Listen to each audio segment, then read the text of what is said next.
welcome to what is the first conversation about the future. Se me permitirem, irei fazer esta conversa, sobretudo em inglês, com os nossos dois convidados, aquela que é a primeira conversa sobre o futuro, de uma série de conversas sobre o futuro, que a Fundação Gulbenkian, através do seu Fórum Futuro, organiza em conjunto com a RTP3. A conversa de hoje é uma conversa sobre o futuro da democracia. Temos já outras duas conversas calendarizadas para serem, em breve, terem lugar aqui na Fundação Gulbenkian, no seu auditório principal, mas também serem transmitidas pela RTP3. Uma conversa sobre o futuro da igualdade com Philippe von Paris e Daniel Markovits, e uma conversa sobre os novos movimentos sociais com Alcinda Onvana e Donatella Della Porta. If you will allow me, I will now transition into English, because the conversation with our two guests will take place in English. They are, I would say, very distinguished guests, two of the best thinkers, intellectuals that we have today, both political philosophers, but that engage in other areas too. Daniel is from the Instituto de Governança and also from the European University Institute. Paul is professor at University of Yale. They both have thought and written already extensively about democracy, but you both also have recently written books about democracy. In your case, Daniel, you have even published it and translated into Portuguese, called Complex Democracy in Portuguese, Democracia Complexa. In your case, Paul, you have not only co-edited a book with myself, if I can make that self-advertisement too, on democracy in times of pandemic, but you are currently concluding a book called Democracy in America 2021. And I want to start by the perspective that is not a very optimistic perspective that results from both your work on the future of democracy. Though you both sound pessimistic about the future of democracy, though Daniel sees democracy as more resilient and less under an existential threat, while you, Paul, see that threat as a real threat, a threat really to the existence of democracy. You do present those challenges for different reasons. And I will perhaps start with Daniel, whose challenge and whose recent focus in terms of the challenges of democracy has been on the incapacity of political institutions to adjust to the complexity of society, the heterogeneous character of society, the technological advances on society, in your view, are increasing its complexity, and democracy is not able to cope, and its political institutions have not adjusted to this complexity. Why do you think that is so, and can you provide us some examples of what kind of challenge that does bring? Thank you. Thank you, Miguel. You have summarized it very well. I have no more to say about this. Boa tarde a todos. Muito obrigado pelo convite para a Fundação Gulbenkian, para meu amigo Miguel Maduro. My thesis is that the main enemy of our democracy is not a group of armed men or the right extremism, but the simplicity. By simplicity, I understand a theoretical and a practical problem. The theoretical problem is that the most part of our political concepts stemmed from an age of relative simplicity, the Genève of Rousseau, with homogeneous societies, with unsophisticated technologies in comparison with the technologies we are currently employ, and within space autarkic and very little interconnected. The current situation is absolutely different. We are in the middle of interconnected spaces. I think what is a specialty of Miguel, how to govern interdependent spaces, etc. And we have, in addition to that, we have the problems of the technologies we are using, like artificial intelligence, algorithmic governance, etc. This is the theoretical problem: how to renew these concepts invented in an age of simplicity for a new landscape. And the problem of survival of democracy is not the problem of survival in facing of personal enemies, but the problem to not to be able to handle problems like climate change, robotization of the work, algorithmic governance, financial instability. That's the problem we have. But Daniel, if democracy, you make this assessment that because democracy can't deal with those complex issues, yes, that is increasingly ineffective. Mm-hmm. If that is the case, would that not ultimately lead to an existential threat to democracy? I mean, we've seen, for example, levels of satisfaction with democracy decreasing on public opinions. Isn't there that risk? Yes, unless we are able to make democracies more complex. My hypothesis is that the best way to improve democracies is making them more complicated. More complicated in the sense that allowing intervene in the construction of the democratic puzzle to many different levels of government, many values, different actors in these new interconnected spaces. But if the challenge is one of that we could describe a cognitive challenge, isn't that challenge aggravated, that cognitive challenge aggravated, if we make democracy more complex itself? How can we it's a good question. Overcome that paradox? We have to distinguish between complication and complexity. Okay. Complexity can be understood with a few words. Through my book, for example, you can understand what a complex democracy is. But the complication is something different. For instance, I said there is also a practical problem. The practical problem is that politicians often use a language of simplification, narratives that distinguish too much between us and them, internal issues, external issues, elite people. When they simplify in this way the political landscape, they are making things more complicated in the bad sense of the word. Do you think that success of populists comes from the fact that they allow people to deal better with that complexity because they simplify things, even if that's a false solution? Absolutely, because I am convinced that the populism is not a solution, but populism acts as an ersatz of the solution, a substitution of the solution.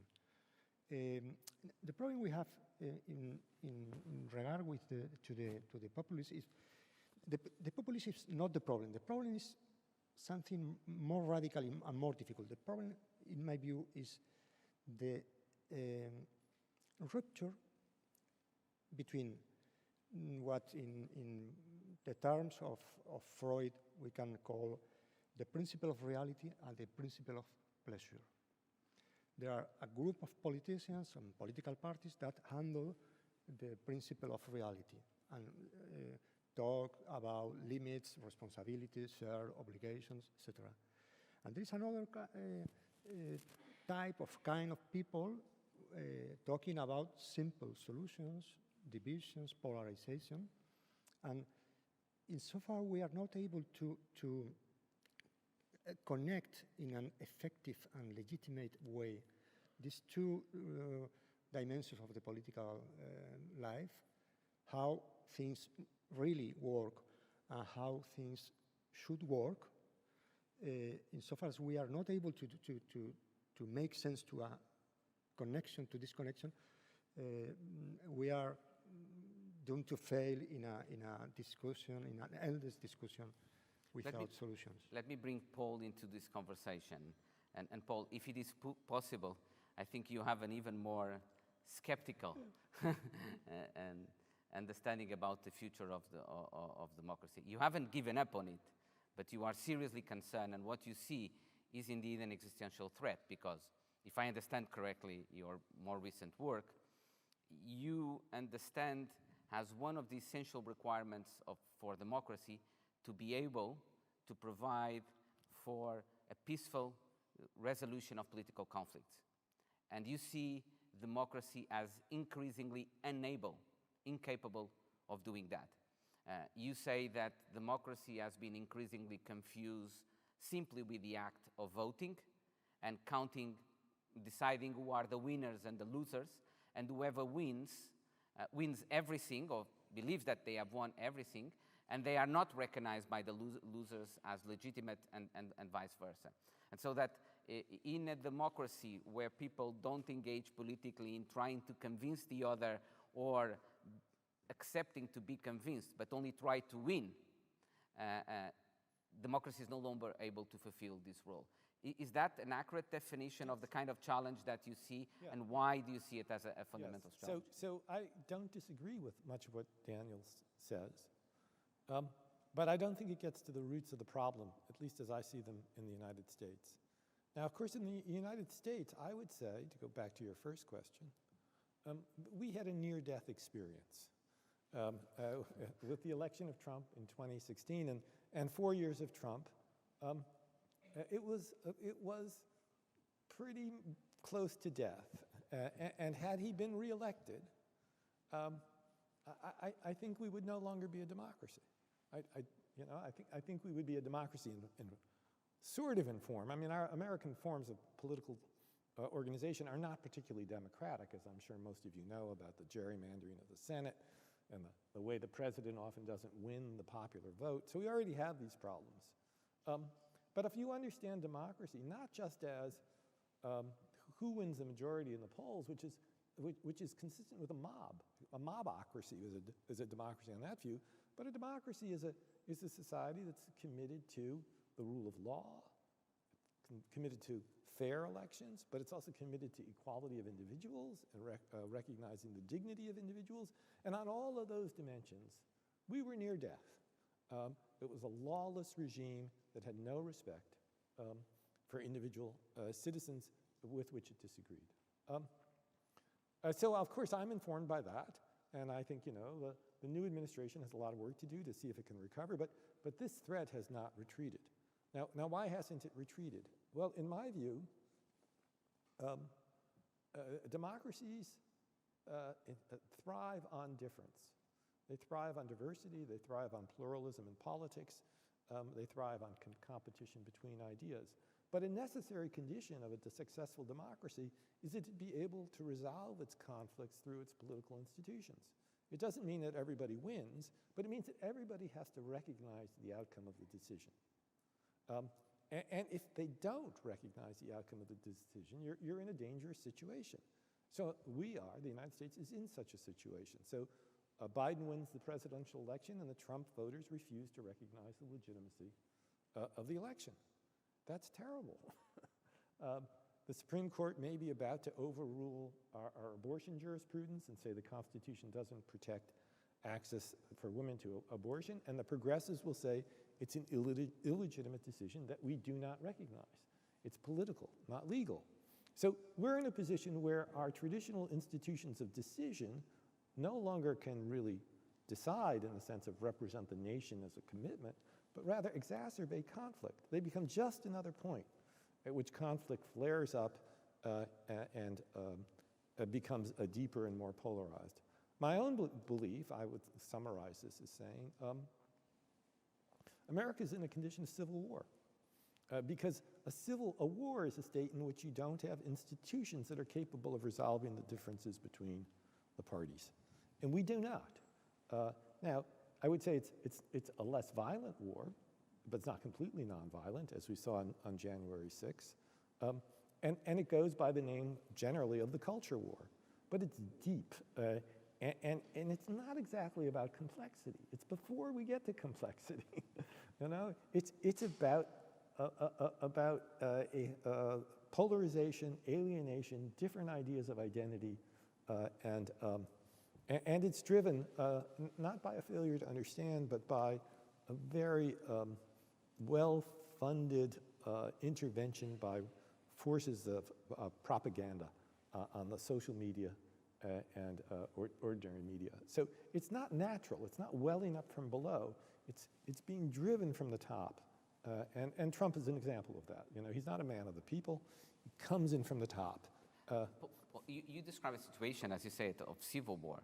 Sometimes society overcome civil wars and they reunite again, or you can weave back the social fabric that guarantees that peaceful resolution of political conflicts by external shocks, exogenous shocks. Sure. Many people thought the pandemic will be that will be able to reunite again Americans, and in the same in Europe and in other democratic societies.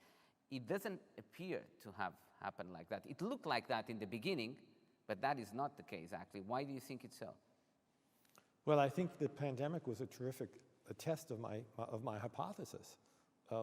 One would have thought that an exogenous shock to the system, 9/11 had this effect. The country united around George Bush, 90% approval ratings. One would have thought that the pandemic could have the same effect, the country coming together. And, terrible as it is, it did not. In fact, just like other institutions of decision, you now had the CDC, the Center for Disease Control, became the site of polarization. It couldn't make a decision that brought the nation together. Instead, it was immediately attacked as illegitimate. Impeach Fauci. Fauci was the head of the center.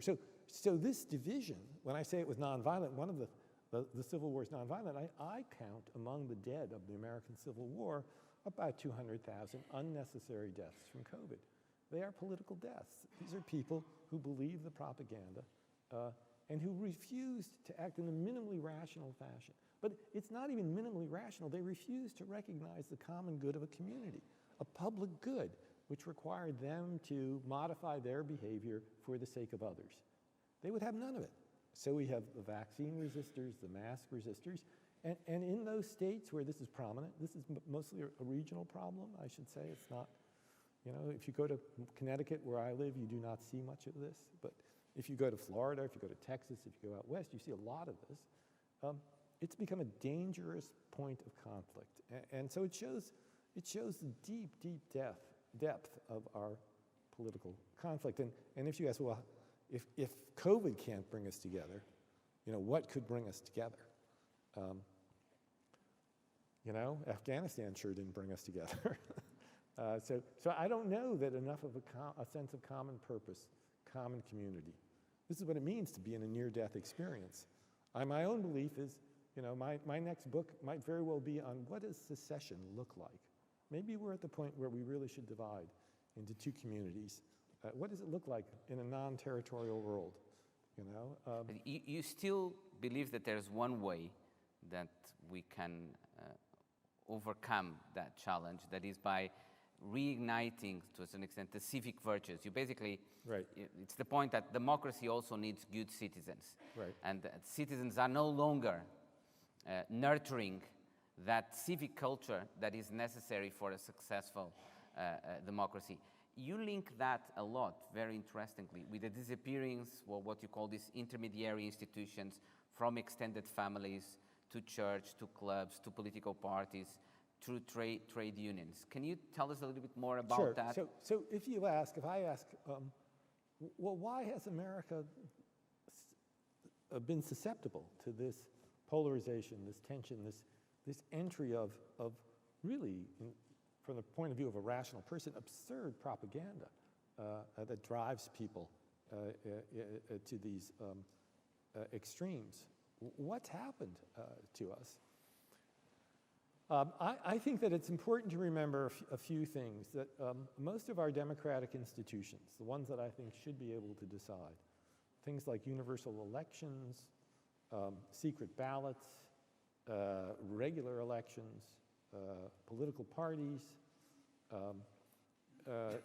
administration, the role of courts, and importantly, free speech. These are all 19th century institutions. And they worked reasonably well for a 19th century idea of democracy. But they all worked against the background of a rich civil society, by which I mean extended families, churches, civic organizations, men's clubs, women's clubs were very important. The committees that ran a town, the Chamber of Commerce sorts of things. And so there was a rich space filled with institutions between the private individual on the one hand and public government on the other. And that space did two things. One, it expressed the idea that self-governance isn't just about government. It's about volunteering to participate in taking responsibility for some aspect of our collective life. And doing so, when people committed themselves to work with the Lions Club or the volunteer firemen,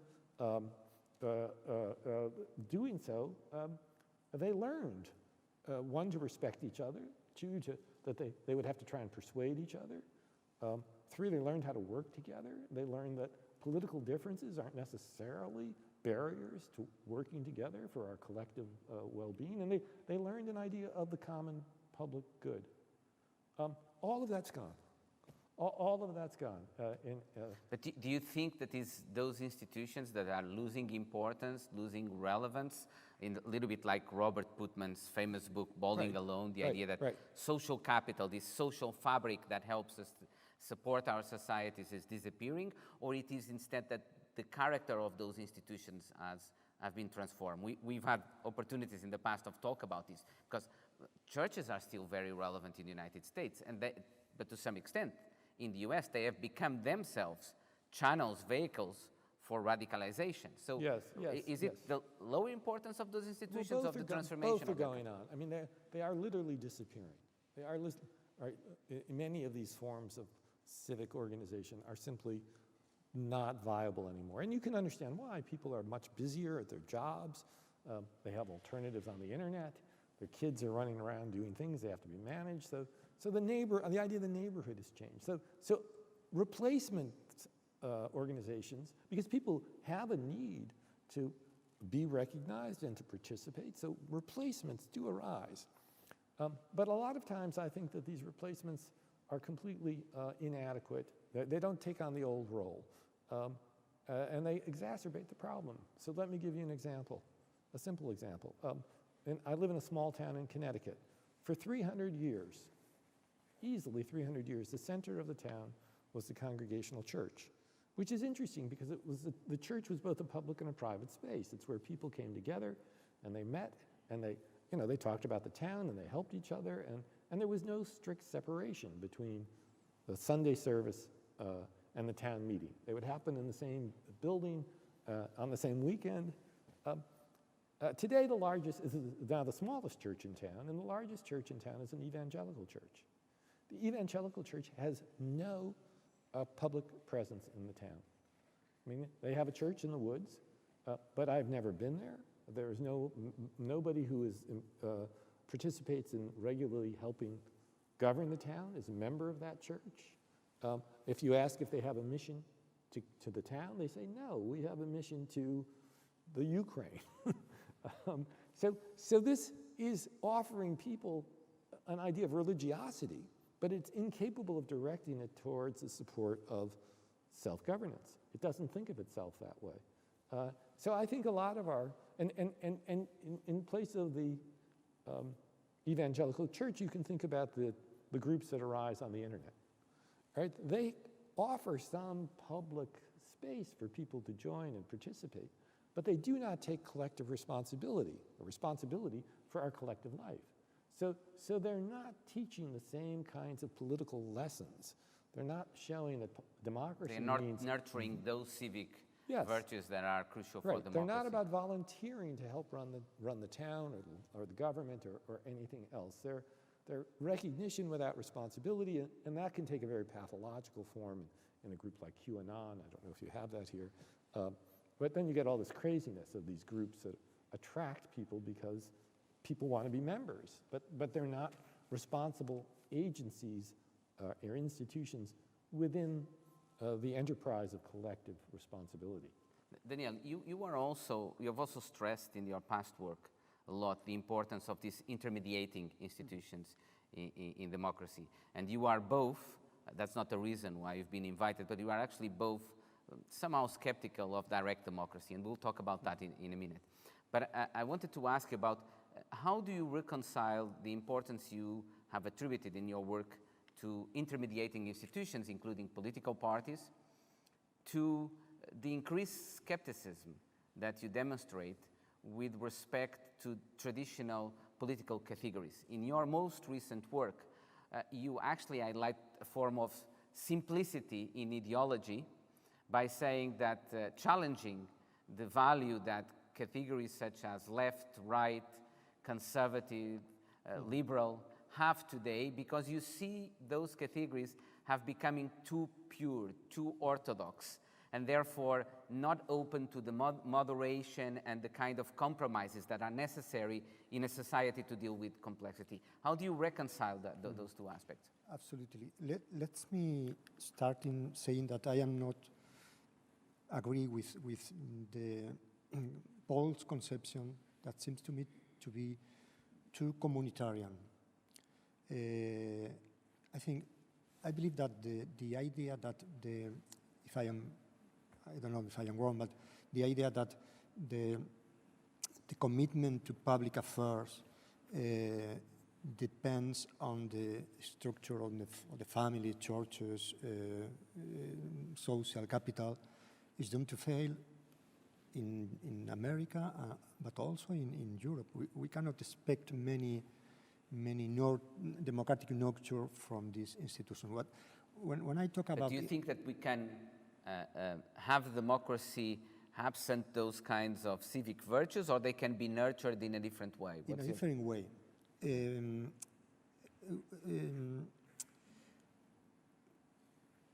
If I can come back to the description made by Paul of January 6th, I completely disagree. I agree with you, but I have another view of the picture. Let's summarize what's happened in January in the Capitolio. After 4 years of painful governance, an election was held in which the opposition candidate won. The institutions in charge of recount validated Biden's victory against the accusation of fraud reiterated by Trump. The president-elect took office without the outgoing president's absence from the ceremony mattering too much. And all of this, rather than damaging democracy, has produced a rupture within the Republican Party and has taken the instigator to the assaults of the Twitter platform and on the road to the court. On the other hand, the insistence that American democracy is fragile, sorry if I am not the most indicated person to enter in this terrain, but it's not my specialty. The insistence that America, or in general European, Portuguese democracy is fragile, seems to forget that it has survived very strong tensions in the recent history. Contested elections, verbal aggressions by politicians, mutual gridlock between the presidency and the House of Representatives, legislative paralysis, temporary government shutdowns, all of which we have seen in the last 4 years but Daniel, are not has it survived? exceptional. But Does it have survived? Yes. Has it survived with the same quality that we would expect of democracy? Probably not. Probably not. And isn't that a reason for concern in itself? But this is not to say that democracies cannot get worse, but they do not usually do so as a result of a coup d'état or their foreign enemies or the extreme right, but in a more subtle and perhaps more disturbing way. Okay. But I don't want our conversation to be focused on discussing, if I will be provocative now, whether democracy is only sick or is actually going to die, as Paul said. Can you look at what can we do, recognizing, let's assume you say we shouldn't fear that democracy will disappear, but you do recognize that it's sick, that there are problems. Absolutely. What can we do to address those problems? If our diagnosis is that we have a problem with the persons in office, the solution would be electing replacing them, Biden instead of Trump. If our diagnosis is that we have to build up institutions more intelligent than the members who eventually run them, the problem is very different. The problem is the construction of political culture, the construction of smart decision-making processes, systems able to process more and smarter information. But that is a very different problem. But the solutions you ask for and the path you show us on how to get out of those problems require a democracy where people actually trust more in technical institutions, trust more in elites, where political parties go back to be more moderates, and everything that we see seems to go in the opposite direction. More polarization, stronger radicalization, stronger ideological purity, less trust on experts. How can we try to turn things around? It's a very complicated issue. I would say, in a nutshell, we overestimate the idea of control when dealing with technical artifacts, but also when dealing with politicians, representatives, what is an artifact also. And perhaps the solution would be to balance control and trust, and to explore possibilities. I am putting aside the technical issue with the political issue, because there are some similarities. For example, we are driving cars that are less and less under our control. There are the more and more mechanisms that escape in a way from our control, and this is good for the performance of the vehicle. If we were populist in the technological realm, we would demand artifacts that we can control absolutely. What is absolutely absurd. Why don't translate this to the political realm?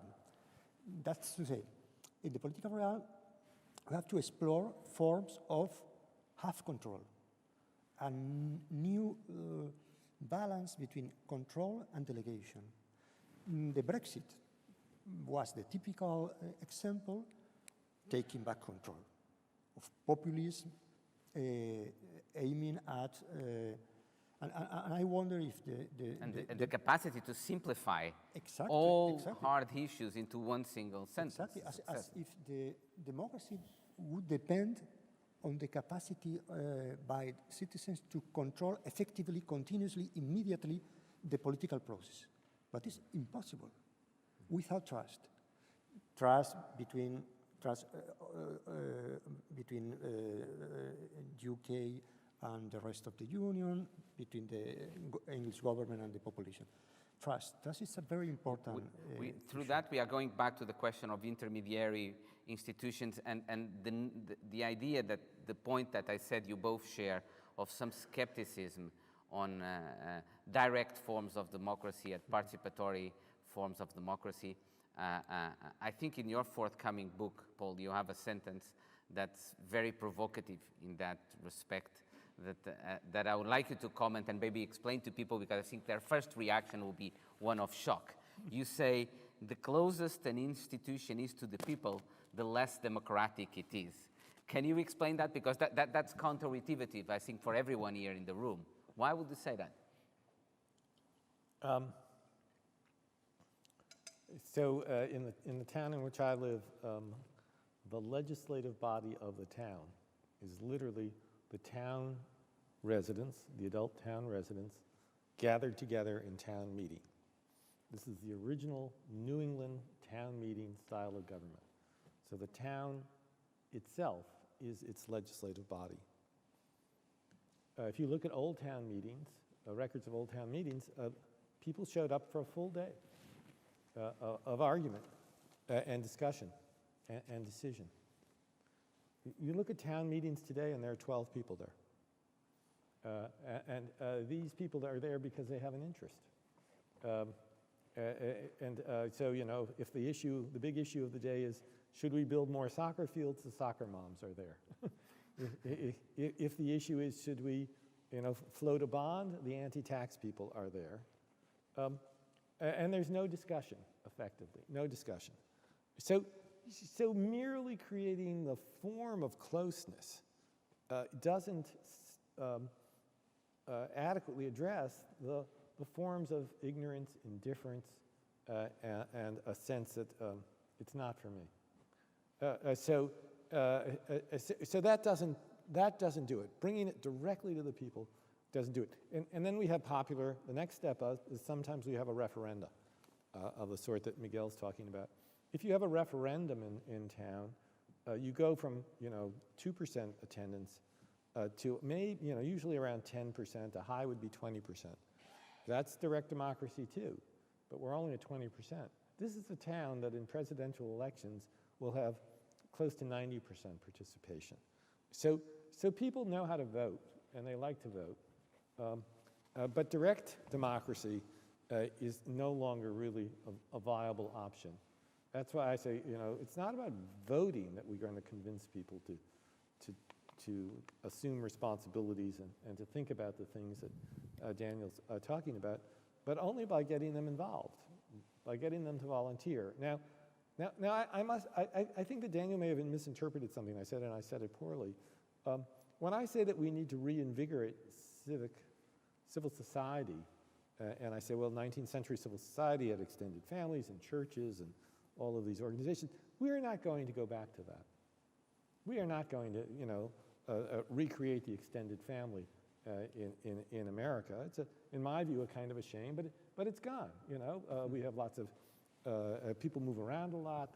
They don't stay near their families. We have lots of single-parent households, and you know, almost nobody in the town in which I live expects their children to live in that town. This is a town that even 50, 60 years ago was full of extended families. So we're not going to do it the old way. We're not going to revive the congregational church. This is not the answer. We have to think, though, about what it is that those institutions provided and whether we still need that and what it might look like today.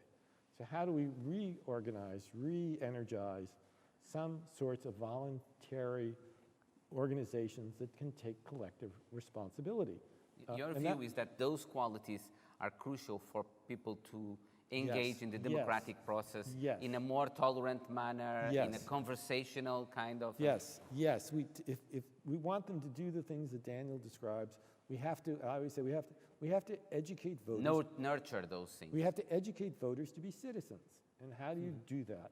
Well, I think, if I look at the sweep of American history, that we can't do it just by government imposition, and we can't do it just by providing information. We have to do it by encouraging people to get involved.